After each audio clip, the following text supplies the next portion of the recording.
Hey, what's up guys? Welcome back to today's video. Today, we'll be talking about why young Asian men struggle with confidence. This is something I personally struggled with, and I hope you guys find some value. The simple answer is, it's because you've never had to be confident before. There was no reason for you to be confident. And the simple thing is, if you've never practiced something, it's not natural, right? And being confident, I don't think it's truly innate. It's something that you learn and develop. And what happens is young Asian men, you're really young, right? When you're young, you don't know who you are, you don't have self-esteem, and you don't really have anything to be proud of, right? You haven't really accomplished anything, you don't have the life experience to learn and trust in yourself. And that's the hard thing, is when you are young, it's really hard to trust in yourself because you haven't proven anything. You don't have a track record of excellence, and it's the process of starting. But that's the hardest part, is starting. And young Asian men struggle with it so much, they don't ever try to be confident or ever embark on this journey because it's very difficult. And I think it comes down to cultural beliefs as well. I think what happens is when you view confidence as toxic, right? Because the Asian culture, you value humility, being quiet, going with the flow, and being a team member. What happens, you have to realize, is being selfish is okay, right?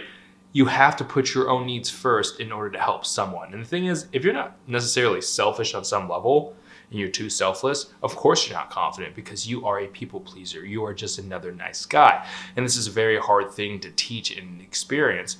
And I'd also like to say that maybe the culture you're in, right? If you're talking stereotypically speaking, the environment you're in doesn't necessarily facilitate confidence.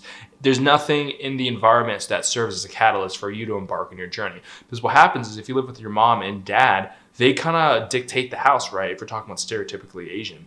What happens is the mom and dad tells you what to do. They control your life. They tell you when to study, what extracurriculars to participate, what social events to go to the violin recital, go to the piano recital, stuff like that. You don't really have a choice but to go with the flow. What happens is it's very easy for you to follow orders, but you've never been in a position where you could stand up. Because why did you not stand up? If you told your mom and dad when you were very young, hey, I don't want to go, they probably yelled, screamed at you, disciplined you. Basically to the point where you're saying, wow, I should not voice my opinions because the immediate reaction and consequences are so harsh. What I need, my personal needs, are not valid. Because when I speak up, it causes heartbreak, confusion, anger, fights, animosity. If that's your immediate reaction, what are you reinforcing? You're reinforcing bad behavior. You're reinforcing that when I have a personal opinion, I want to voice my concerns. There's not a safe space to do this necessarily. So you don't practice it, because every time you ever tried speaking up, it always ended up in an argument where your mom and dad either grounded you, punished you, scolded you, guilt trip you, gaslit you to the point where you had to do what these authoritarian parents wanted. So if you really start thinking about it, young Asian men have a very close bond to their parents, and the opinions of their parents sometimes outweighs their own. Because why? You want to respect your elders, right? But you have to understand that there's a healthy balance of respecting your parents' needs, but you can't be at the expense of your own, because you have to understand this is your life. You're not a pawn of your parents. And a lot of Asian parents live vicariously through their children. And maybe some parents do it, right? I think it's okay to live vicariously through you. But what happens is when they try to make your life their own because they fell short, they feel inadequate, and they want you to do better. But understand that this is your life, okay? And when you grow up, you will grow up, your parents will get older, and one day they will pass away, and they won't be there. You can't allow your parents to be your ultimate source of approval, okay? You have to start standing up for yourself, because what happens is if you don't start this young, start this now, it's never too late, but it can be too late. You never develop the social skills with the abundance mindset or confidence and courage to stand on your own 2 feet, which will drastically impact your social life, your relationships, your intimacy, the way people respect you, your work life, and who you are by yourself. It's going to cause a lot of immediate and long-term damage, because what happens is your peers won't respect you, your girlfriend won't respect you, your friends won't necessarily respect you, and your boss won't respect you. Why?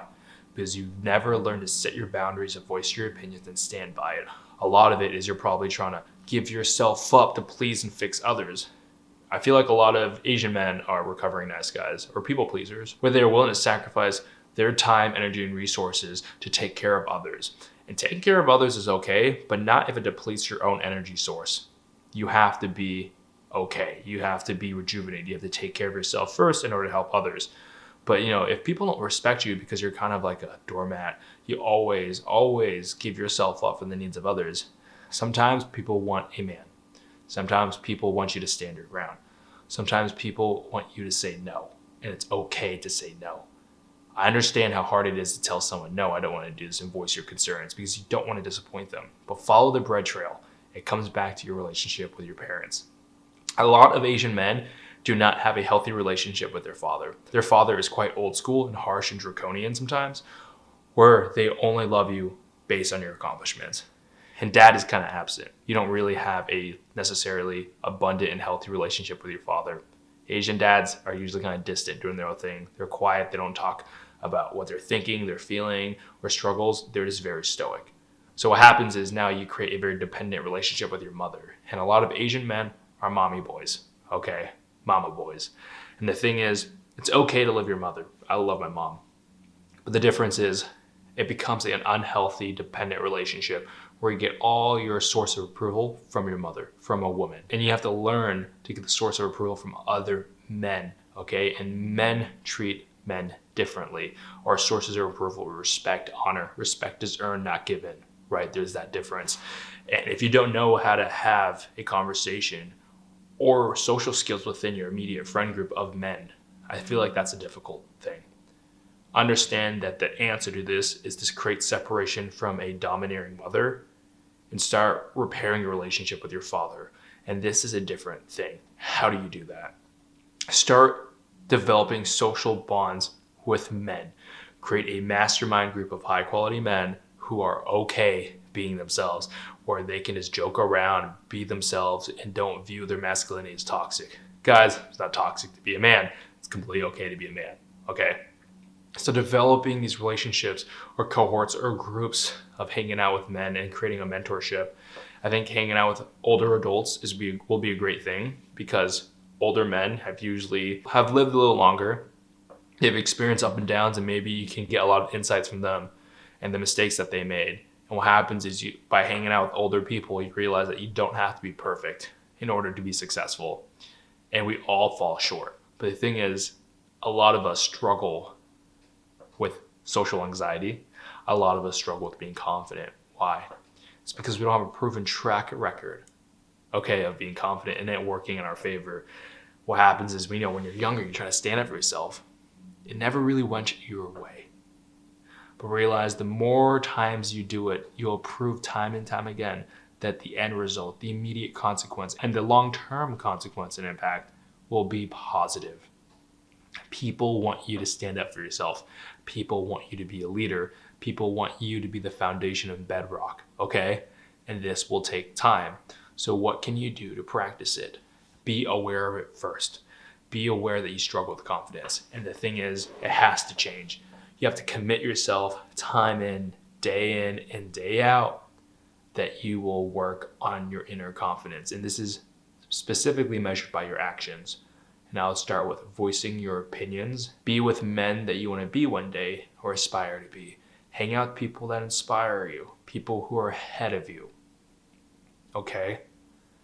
Because by hanging out with men, you'll get more comfortable in your own skin. And therefore, confidence will be a byproduct of believing in yourself. Because once you feel loved and you belong to a group or community, you'll know that you have value and worth it, and it's worth standing up for what you believe in. I feel like that's the most important part. So obviously this topic can go on and on and on. I have a lot more thoughts, and maybe I'll make a part 2 and 3, but this is a general overview. I've covered some things, but not everything. If you want to hear more, please comment, and maybe we'll make a part 2. If you want to talk about this further, please email me at bedroomtalksconsult@gmail.com. It's in the description below. If you want to see what I'm up to, follow me on Instagram at m.deep20 in the description below as well. As always, I wish you the best. Namaste. Peace out.